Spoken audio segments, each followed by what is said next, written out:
আমার কিছু দর্শক বন্ধু জানিয়েছেন যে তারা বাড়িতে যখন চাটনি বানান তা যেন কিছুতেই বিয়ে বাড়ির মতন হয় না। তো আজকে সেই জন্য আমি এই চাটনিটা বানাচ্ছি, যেটা একেবারেই দেখতে বিয়ে বাড়ির মতো এবং খেতেও দুর্দান্ত স্বাদের হবে। তাহলে চলুন শুরু করি।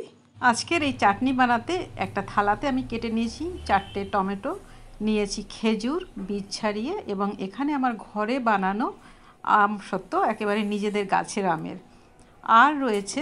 আর এখানে রয়েছে 1 মুঠো কিশমিশ এবং 1 মুঠো কাজু বাদাম। আর যেটা না হলেই নয়, চিনি এবং 5 ফোড়ন, যেটাতে মৌরি থাকে বেশি। দেখেছেন দর্শক বন্ধু, আমার এই 5 ফোড়নের বাটিটা ফেটে একেবারে ফুল হয়ে গেছে। আর নিয়েছি একটা শুকনো লঙ্কা, আর এখানে কিছুটা জল নিয়েছি। এইবারে আমি রান্নাটা শুরু করছি। প্রথমেই আমি এই ডান দিকের ওভেনটাতে একটা প্যান বসালাম। এই প্যানটা আমার খুব পছন্দের, কিন্তু এর তলার দিকটা একটু সরু বলে এই ওভেনটায়, মানে এই স্ট্যান্ডটায় ঠিক বসে না। এর উপরে আমি একটা ছোট্ট স্ট্যান্ড পেতে নিচ্ছি। এবারে আশা করি বসবে। ঠিকঠাক জিনিস না হলে না রান্না করতে কিন্তু ভালো লাগে না। দেখবেন 1 কাপ জল ঢেলে দিলাম, আর দেব এখানে 1.5 কাপের মতো চিনি। চিনিটা আপনারা আন্দাজ করে যে যার মতো দিতে পারেন। যদি কেউ বেশি খেতে চান বেশি দেবেন, বা আপনাদের চাটনির যেই পরিমাণটা তার উপরে ডিপেন্ড করে। তবে আমিও আজকে চিনিটা একটু বেশি দিচ্ছি, কারণ বলেছি না যে বিয়ে বাড়ির মতো চাটনি বানাবো। আর একটু চিনি দিয়ে দিচ্ছি, একটু বেশি মিষ্টি হলেই এটা খেতে বেশ হবে। নেড়ে দিচ্ছি। এবারে এটা আস্তে আস্তে ফুটতে থাকবে এবং একটা ঘন চিনির শিরা হবে। শিরা মানে আমি চিনির রসের কথা বলছি।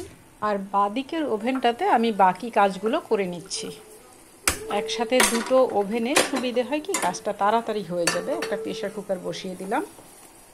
আমি একটু নুন দিয়ে দিচ্ছি। আর এই চাটনিতে নুনটা দিতে হবে খুব সাবধানে, খুব অল্প করে, যতটা অল্প দেওয়া যায়। আর নুন বেশি হয়ে গেলে কিন্তু চাটনির স্বাদ একেবারেই বরবাদ। এই কুকারের মধ্যে আমি কেটে রাখা টমেটো কুচিগুলো দিয়ে দিচ্ছি। আসলে টমেটোগুলো আগে সেদ্ধ করে নেব, আর একটা মাত্র সিটি দিলেই এটা বন্ধ করে দেব। আর দেখি তো এই দিকে চিনির শিরাটা কেমন আছে। এটা বেশ ঘন হয়ে গেছে, এটা আমি নামিয়ে নিচ্ছি। একটা বা দুটো সিটি যথেষ্ট। সিটিটা পড়েও গেল। এবারে ওভেনটাকে আমি বন্ধ করে দেব। এখন আসল রান্নাটা শুরু করছি। এখানে আমি অ্যালুমিনিয়ামের কড়া ব্যবহার করছি। এই কড়াটা খুব ভারী ধরনের, খুব মিষ্টি দেখতে। কড়ার জলটা মজে কড়াটা বেশ গরম হয়েছে। আমি এতে দিয়ে দেব অবশ্যই সাদা তেল, এবং খুবই অল্প পরিমাণ তেল লাগবে। ফোড়নে দিচ্ছি একটা শুকনো লঙ্কা। আপনারা আপনাদের পরিমাণ অনুযায়ী 2-3টে যা খুশি দিতে পারেন, যদি কেউ একটু ঝাল ঝাল চাটনি খেতে পছন্দ করেন। আর দিয়ে দিচ্ছি সেই মৌরিওয়ালা 5 ফোড়নটা। একটু বেশি দিয়েছি ফোড়ন। চাইলে এই ফোড়নটা যখন মজে আসবে তখন সেটাকে তুলে ফেলেও দিতে পারেন, কিন্তু আমি আজকে ফোড়নটা রাখবো। এই ফোড়নের মধ্যেই দিয়ে দিচ্ছি 1 চামচ চিনি। কেন জানেন তো?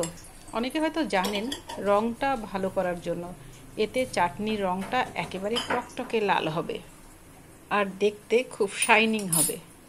চিনিটা দিয়েছি তো একটু লেগে যেতে পারে, তাই একটু নাড়াচাড়া করে দিচ্ছি।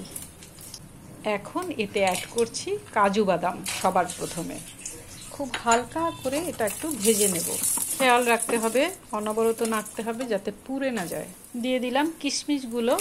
আর কিশমিশ তো মানে আরও অল্পই ভাজতে হবে, এটা ভীষণ পুড়ে যাওয়ার একটা চান্স থাকে। আমি ফ্লেমটাকে একেবারে কমিয়ে দিয়েছি। এখন এরই সাথে আমি বাকি আইটেমগুলো দিয়ে দেব। সেই কেটে রাখা, মানে বীজ ছড়ানো খেজুর এবং আমসত্ত্ব কুচোনো। আর সবগুলোকে একটু ভাজা ভাজা করব, হালকা একদম। আমি আবারও সাবধান করছি যে এই সময় ফ্লেমটাকে একেবারে কমিয়ে দিতে হবে। এবারে দিয়ে দিচ্ছি সেই মোক্ষম জিনিস, টমেটো। টমেটোতে একটা জলো ভাব থাকে তো, সেটার জন্য এটা একটু বেশিক্ষণ ধরে নাড়তে হবে এইগুলোর সাথে, যতক্ষণ না জলো ভাবটা শুকিয়ে যায়।